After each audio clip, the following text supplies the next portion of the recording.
Hello there.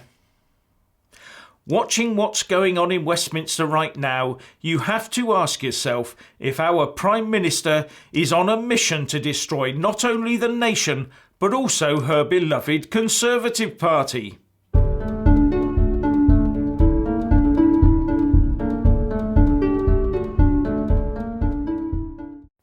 Theresa May now seems intent on completely destroying her own party. You can imagine her right now, like some sort of wild-eyed Shakespearean hag, having skinned the Conservative Party alive. She is cackling away while feeding the remnants into the meat grinder, ready to roast over the previously prepared open fire. And all the while, Tory MPs sit around and cluck on the sidelines, watching and doing just about nothing to save their own party. Well, you have to remember that they are probably too busy working out the best way that they can personally replace her as Prime Minister of the UK. Big stakes here.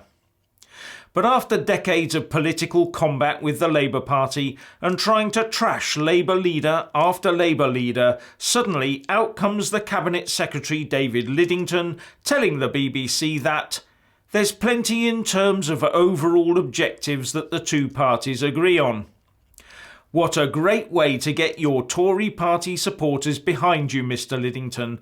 The Labour Party wants to nationalise just about the whole country and strip the wealthy of their gains. Is that an overall objective that the Tory party now shares with Labour? How can Tory activists, what's left of them, campaign on that sort of platform just to keep Theresa May and her vassalage treaty from annihilation?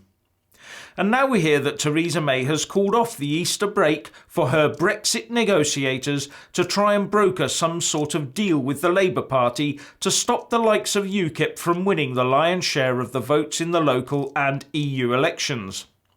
But in this, she must be totally aware that her efforts are doomed. The last thing the Labour Party wants is a success of any sort for Theresa May and her Tories.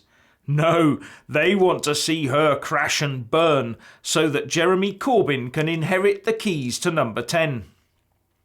Labour will be as difficult as it takes and will keep voting the PM's UK colony status treaty down to ensure their own final victory.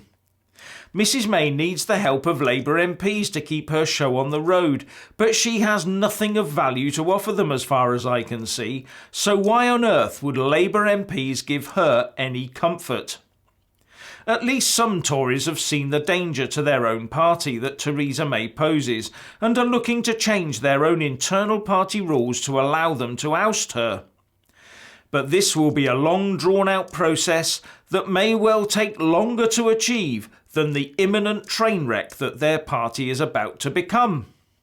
But Labour is in no better a position.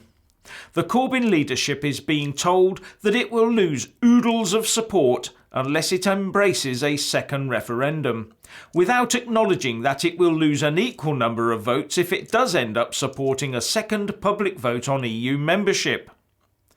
And believe it or not, both parties are forgetting that great British institution, the silent majority. Our silent majority does not generally do a gilets jaunes. No, it proceeds quietly to the polling stations and delivers its verdict there, a verdict as damning and as damaging to those that ignored the will of the people as any riot would be. You see, unrest can be quelled by force with the excuse that public safety has to be safeguarded. But they cannot use any such excuse to protect themselves from the wrath of the people as defined by pencil marks placed on a simple ballot paper. Some people may try and argue that if voting worked, then we would already have left the EU. But I would argue that if voting did not work, then we would not right now be on the verge of witnessing the almost permanent demise of the Tory party as an electoral force because the majority of the MPs in that party refused to obey the will of the people. My answer to all of this is to vote. Always vote. Everyone who has the right to vote must vote. But before you do use your valuable vote Oh, and yes, it is valuable. Make sure you know exactly who and what you are voting for. Please do not be taken in by the fear-mongering, two-party state, blue versus red class war rhetoric that so infests our politics today. Especially when those that are trying to pull you onto that battleground will be the ones that end up in Westminster clover. When voters are lazy and vote by rosette colour or by habit, they will get the democratic result they deserve. And you only have to witness what the established 2.5 main parties have done in the recent decades to realise that. Anyway, please share and comment, and thanks for watching. Please do like and share this video, and also subscribe to my channel. And when subscribing, please do remember to press on the little bell next to the subscribe button. That way you'll get an alert every single time I put up a new video. Thank you very much for watching.